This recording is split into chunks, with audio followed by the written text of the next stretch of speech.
good afternoon, should I say. Thank you very much, the organizers, Humanities in particular, for inviting me. It's always a pleasure to be here.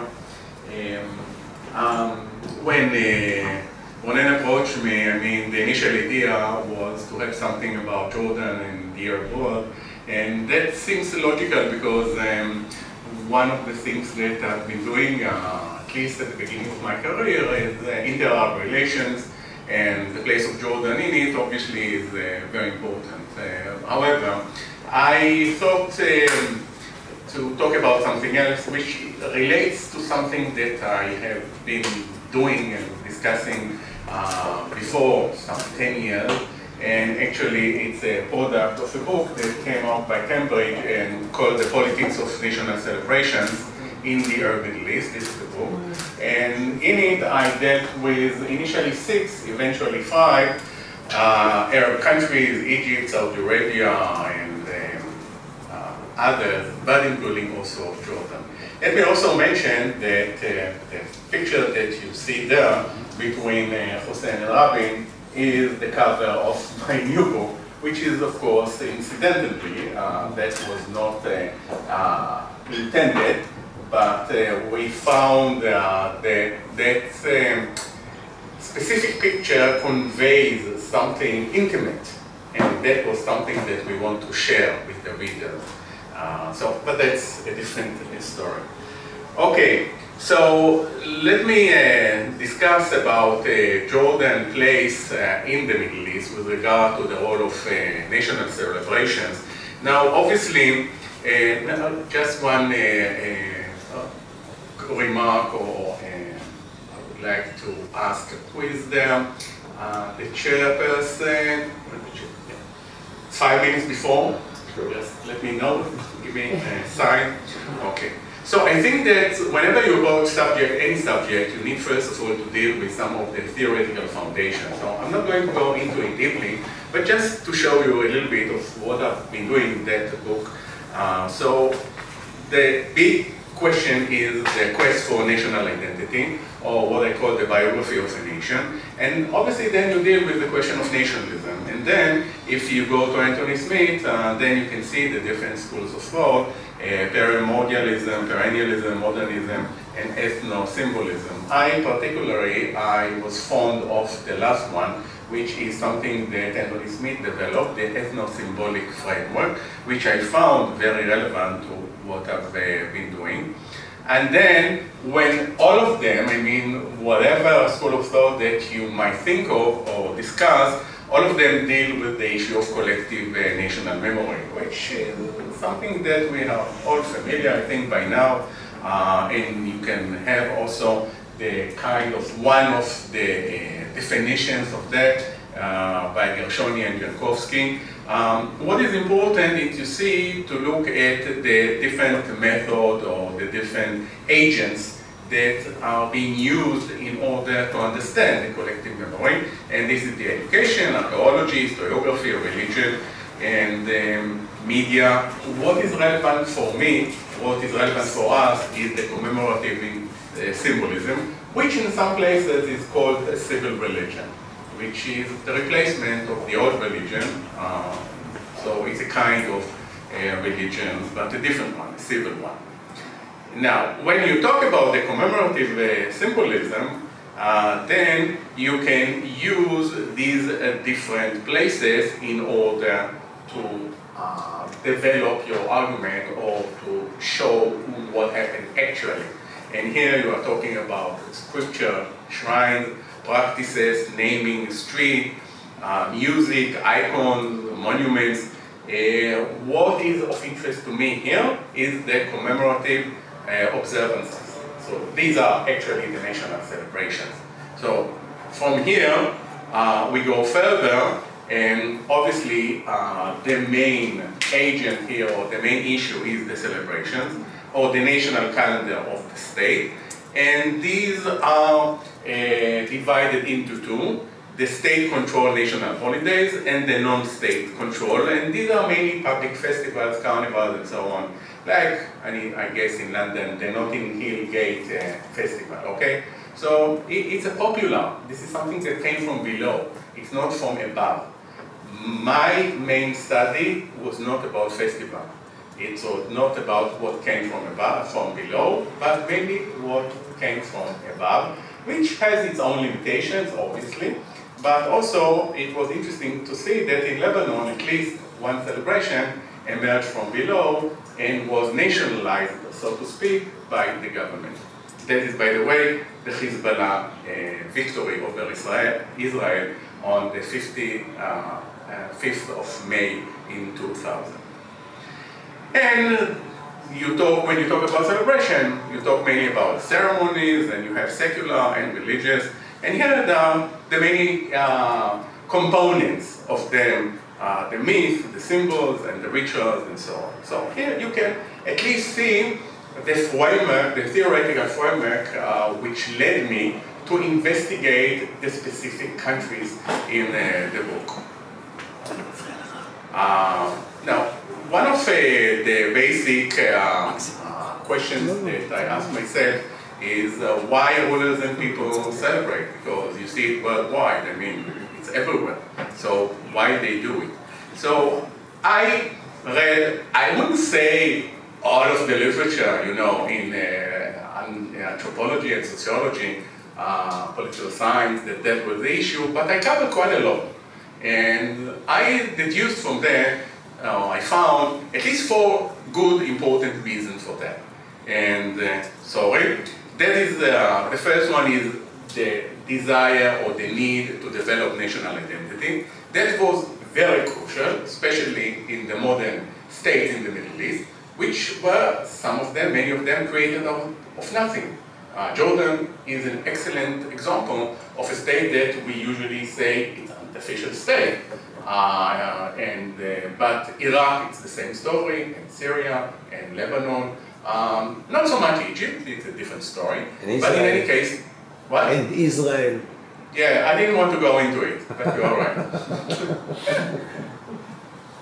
The second reason is legitimacy. Rulers want to build and strengthen their legitimacy. So they use the celebration as a vehicle to strengthen and sometimes to build anew the legitimacy. Third, regime grandeur, fear, and compliance. And that is important because sometimes they simply want to intimidate the citizen. That was the case in Iraq. The people were obliged, for example, to celebrate Saddam Hussein's birthday by lighting a candle in front of the house, for example. And if you didn't, it was a kind of sign of position. And all the huge parade and the military force and whatever. They wanted not just to show grandeur, which is very important, but also to arouse fear among the people that will be obliged to follow the government, and specifically Saddam Hussein. But that was partially correct also in Syria with Assad.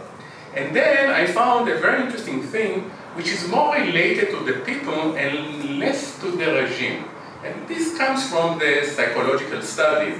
And apparently people, they want to enjoy themselves. They want to have a vacation. They want to feel part of something larger. It's the big nation, which is, by the way, very relevant to Jordan, Al-Usra, Al-Urdunia, right? This is very typical, and I found that this is something very necessary. I found it even in Saudi Arabia, which initially celebrated only or mainly religious holidays. And suddenly, there was Independence Day on the 23rd of September, and then I read in the newspaper that the people are complaining that they are not having a free day, that there are no public manifestations of the holiday because the ulama objected to that. So that was a very interesting example of something that I found that the Royal House found to address at a certain point. And so in such a way, you do see also the relevancy of the psychological elements in the celebration. Okay, Okay, now when we go to Jordan, you can find, what I've done here, it's a kind of a refine, because there is new information, and in fact, new holidays that were added to the national calendar. But basically, there are many details in the specific Jordanian chapter, so let me just highlight some of the main issues by categories. So when we go to King Abdullah, then the main reasons for the celebration is, of course, legitimacy of the Hashemite house, and the question of identity. That was very crucial because Jordan was at the beginning of its, was just established. When you look at the essence or the ingredients, then you can see the elements of, in that order, Islamic, Arab, and Jordanian. All of them are there, and all of them play a certain role. What is the model they are following? All of the Arab countries, they follow a certain model. Later it would be the Russian, but at the beginning it was either French or Syria, for example, and Lebanon was the French, obviously, the colonial power. In Jordan, in Iraq, and in Egypt, it was the British. Symbols. In many countries I found a very interesting, and I wrote a separate article on that. It was a hybrid system, or hybrid symbol. Some of them were Western, obviously following the British monarchy, but some of them came from below, and they were somehow connected to the Islamic tradition. One of the basic examples is the question of the buyer, receiving the oath of allegiance from the people, and this is something that goes back to Islamic early classical age, and you could see that they would make such a ritual. King Abdullah did it, and Hussein did it. I'm not sure about the current king, but in any case, this element, which is a very Islamic one, was there, and therefore it's kind of amalgamation or a combination of symbols. Historical narrative, well, that's quite obvious. It's being repeated all the time, and there is a specific holiday dedicated to that, and that is the Great Hashemite Revolt, the Great Arab Revolt, which is sometimes called against the Ottoman Empire in 1916 and 1918. Main features, mainly events for the elite, military parades sometimes, but it was an elite business at that time. King Hussein, reasons the same, actually. However, I think that the order is not correct, because at least initially it was Arab. He was confronting Nasser, and therefore at that time it was very important to emphasize the Arab identity. And then, of course, came the Jordanian one. But Islamic was always there. Islamic was always important. The Islamic holidays in Jordan are very crucial because it is connected with the Prophet and the fact that they are part of the Hashemite family and connected Sharifs. So therefore, they have to emphasize the Islamic element in their identity. Model the same, symbols the same, historical narrative the same. Main features, that was different because imitation of Arab revolutionary models, military and civilian parades and processions, artistic performances. In short, Hussein was very much intimidated at first by Nasser, and he had to imitate him, and that was another field of imitation. King Abdullah II, legitimacy, identity. Here, the Jordanian element was very important. Of course, the whole notion, the whole idea, the whole campaign of Al-Urdun Awalan, you see it in some of the pictures. So in many ways, the Jordanian identity was maybe the first element. Model the same, symbol the same, narrative the same, features of a little bit changed, but mainly civilian procession, artistic and cultural activities, the inventions of new traditions in the national calendar, and here that is new. And that is new, you see it immediately in some of the pictures, and that is the celebrations or the addition of a new holiday, the Flag Day, on the 60th of April, and celebrating the 100 years, the centennial, on the 11th of April.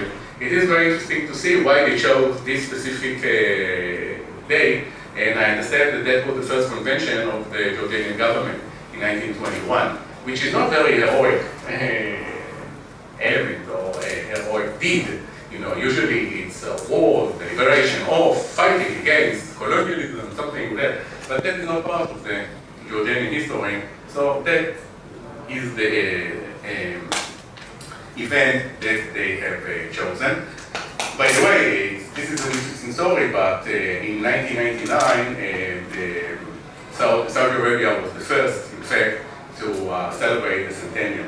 In 1991, can you imagine? And what was the event that they were celebrating that year? And that was the capture of Riyadh by Ben Saud in 1902. Now you say, just a minute, it's not 100 years. Yeah, but the answer is that we are talking about the Hijri calendar. Okay?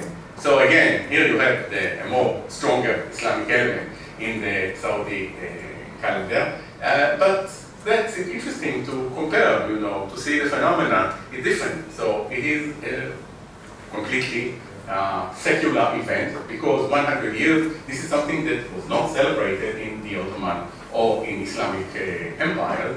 So this is a new tradition, but at the same time, you introduce into it sometimes Islamic elements, like what I mentioned in Saudi Arabia, but not in Jordan. Okay, here you have, this is the list of all the celebrations here, every one of the kings. Maybe I'll just look at the Great Arab Renaissance Day, Eid al-Nahda al-Arabiya al-Kubra. Initially, it was according to the Islamic calendar, or the 9th of Sha'ban. But then, you know, because it changes every year, so it's more convenient to hold it along or according to the Western calendar, and that was changed since 1984, and then you have the Great Arab Renaissance Day, which was combined with Army Day and Accession Day. And Accession Day in the Julus, this comes purely exactly from the British model. What was introduced during Hussein's time was his birthday. It was something which was not a very crucial holiday, usually among his family, friends, and so on. But it was inserted into the calendar. That was not during Abdallah's time. The religious holidays, as I said before, were always crucial, were very important. Anyway, I don't think it's so much important here to go over them. Let me give you some of the examples. A scene from the first celebration of Jordan's Independence Day, already in 1946. This is the day that became independent. And so you can, of course, look at the elements and so on. I'm not going to do that now, but very few pictures of such events in those days. So that is one. Another Independence Day during Hussein's time. Now here you have a kind of something which a little bit reminds us of other rulers, like Assad and Saddam Hussein. So he's playing the game. He's playing, you know, I mean, this is not his character to present himself in such a conspicuous way. But nevertheless, he's playing the game, and people want to see those elements, those pictures of their rulers. So you can see that example. This is something else, which is Eid al-Fitr. As I said, the religious holidays are important. Now, you have on the same day, maybe 2 different days, but anyway, during the same holiday, dressed as a tribal sheikh at the end of his holiday prayer, and then dressed in military uniform when receiving the holiday blessings. So you want to transmit different identities to different audiences. Obviously, the tribe is very important. Tribe alone, the role of the tribe. Therefore, the dress is very typical of a tribal leader. But at the same time, you are also a civilian and head of the army, and therefore you have other identities as well. This is the formal emblem of King Hussein's Silver Jubilee, which was presented at the time. At the same time, King Hussein imaged an emblem on his Silver Jubilee, the king wearing his military uniform and the typical Jordanian kufiya. And the emblem, of course, Rubkan, Fi Masirat El-Khin. You can see also the word era is very important. You'll see it later in a minute. And that is a little bit typical of American kind of behavior.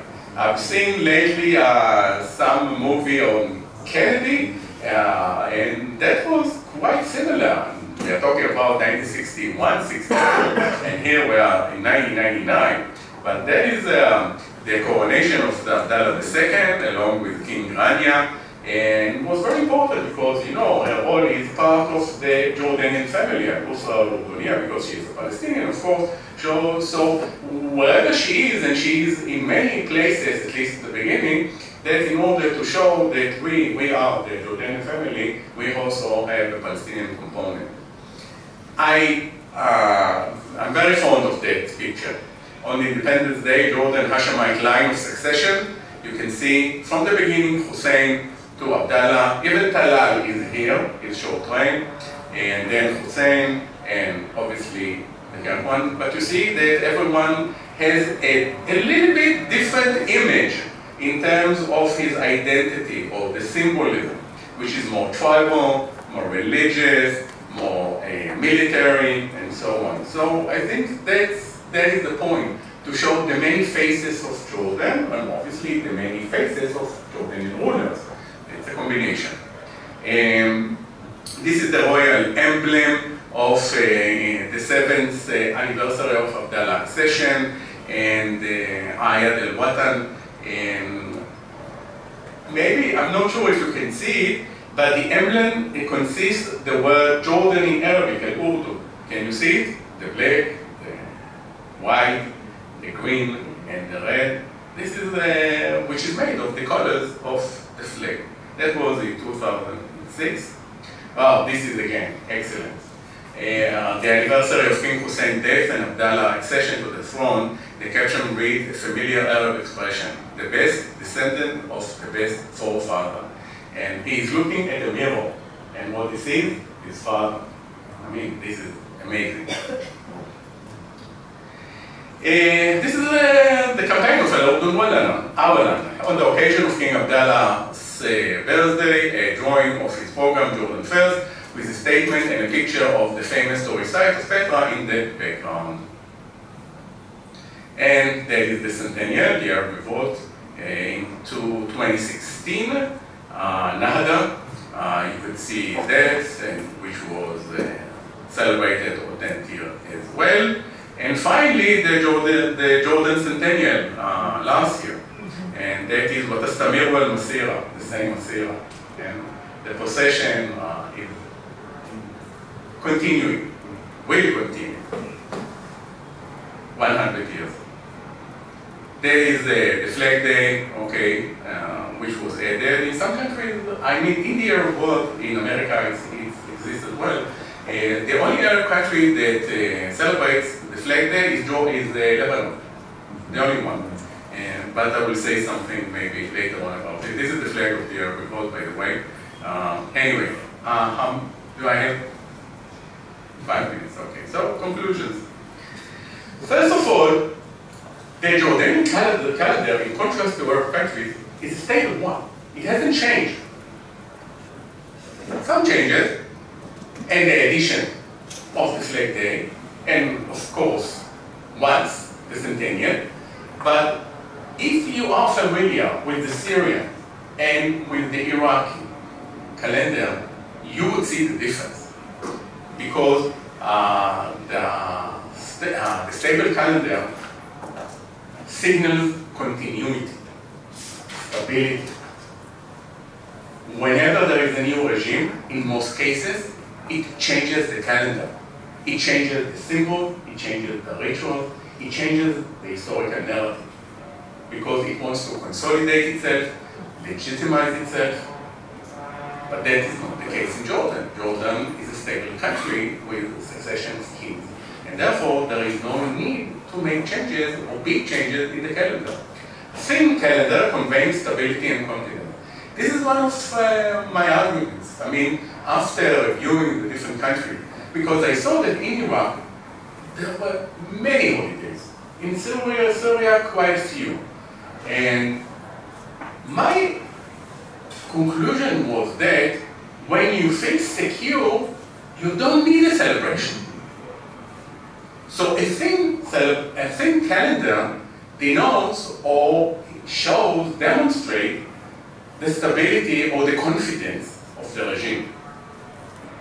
So it's another way of looking why or if Jordan is stable. The primacy of national symbols and rituals over royal ceremonialism. This, of course, was not the case in Saudi Arabia, for example. But it was changing also in secular countries, because they introduced more and more Islamic rituals. But in any case, the bottom line is that the Jordanian element is more conspicuous than the Islamic ones. The multiple identities, national, Arab, Islamic, linked to the Prophet and linked to Haram Sharif, and I think that maybe I leave to Itzik to discuss the role of Jerusalem also in that connection, because it has a certain connection, but as you could see formally, or if you talk about Al-Isra or Miraj, then you can talk about the connection to Al-Haram Sharif. But otherwise, the holidays, they talk about Jordan, and not necessarily about Jerusalem. But Islamic holidays, they are the place where you can see the connection. Hybrid symbols and rituals, a blend of Western and Islamic. Palestinians are not part of the national mythology, but are part of the Jordanian family. Now, one thing that maybe I'll mention here, you could see that I did mention something which is called the Karama Day in 1968. So that it is there. And they have some ceremonies on that day, but it's not a public official holiday. This is something that we have to remember. And finally, the centennial is a testimony to the depth of the Jordanian identity. Because what does it mean? Why do you need to celebrate 100 years? Because we said so many times Jordan is a new state, it's an artificial state, and so on. But once you're already established and you have 100 years, this was the same issue with Saudi Arabia. Why was it so important for them to celebrate it back in 1999? So we are here, and we are here to stay for long, and for there is no question of whether the Jordanian entity is a fact of life. It is, and the historical narrative going back to the Arab Renaissance Day and going back to the 100 years since 91 attest to the stability of the Jordanian policy. Okay, that's it. Thank you very much.